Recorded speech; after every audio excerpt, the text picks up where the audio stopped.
We'll go to Bill Yunkin. He's been tracking the Hall of Fame race for months now. And Bill, I understand that you have some inside information to lay on us right now. Well, Ted, it's rather cold in here. I'm standing on the stage of the old Allen Theater on Playhouse Square.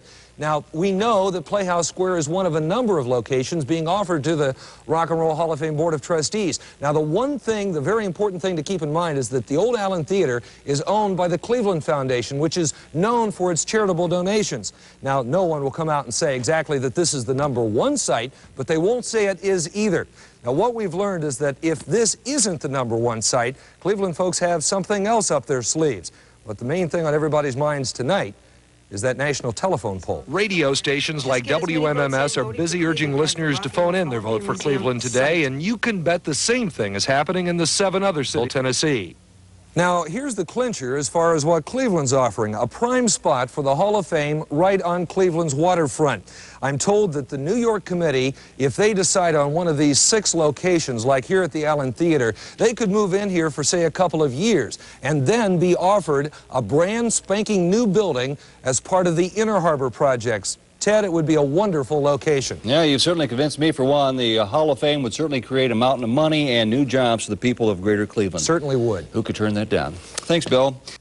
It all started with today's edition of the national newspaper and phone numbers folks can call to vote for their city. That started the ball rolling at radio stations like WMMS this morning. Jack up your mom and dad's phone bill, jack up your business's phone bill, jack up anybody's phone bill. We don't care. The New York-based Hall of Fame committee that visited Cleveland last October had promised a final decision this week, but have put it off because so many cities are now pushing for the music shrine. Insiders say Cleveland, though, is still the best bet. The Cleveland people still aren't saying very much about their proposal to the Rock and Roll Hall of Fame committee. All they will tell us is that they're still offering 6 different sites to the group if they would decide to come to Cleveland, including one here on Playhouse Square.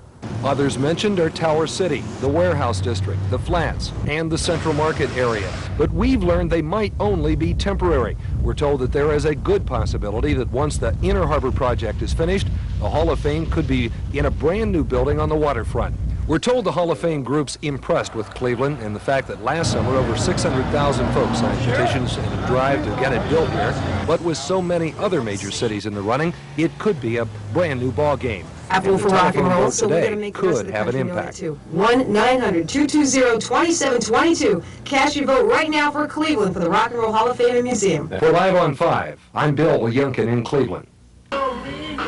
Cleveland's rock and roll roots run deep. Promoters like Jules Belkin says to the music industry, we're much more than just the city where the phrase rock and roll got started.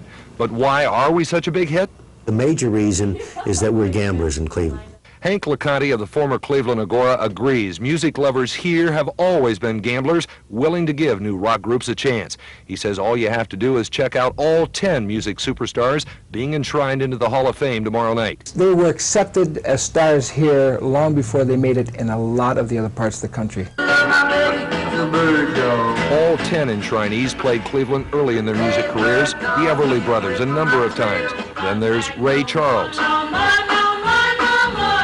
Rock and roll is called the working man's type of music. And the music people here in Cleveland, it's always been a big success here because Cleveland is a working man's town. But I mean, that's WMMS music director Kid Leo agrees. Hard shot in the beer kind of town. Yes, we are. And that is the kind of elements that rock and roll was born out of. And here with us right now is the man himself, Otis Redding. For 7 years, back in the 60s, Don Webster's upbeat show here on TV5 aired in 90 cities around the country. He says rock and rollers just couldn't wait to play Cleveland, that if they could make it here, they could make it everywhere. I think the things that work here will work anywhere in the United States. We're a good cross-section of what this country is all about. In Cleveland, I'm Bill Yunkin, TV5 Eyewitness News.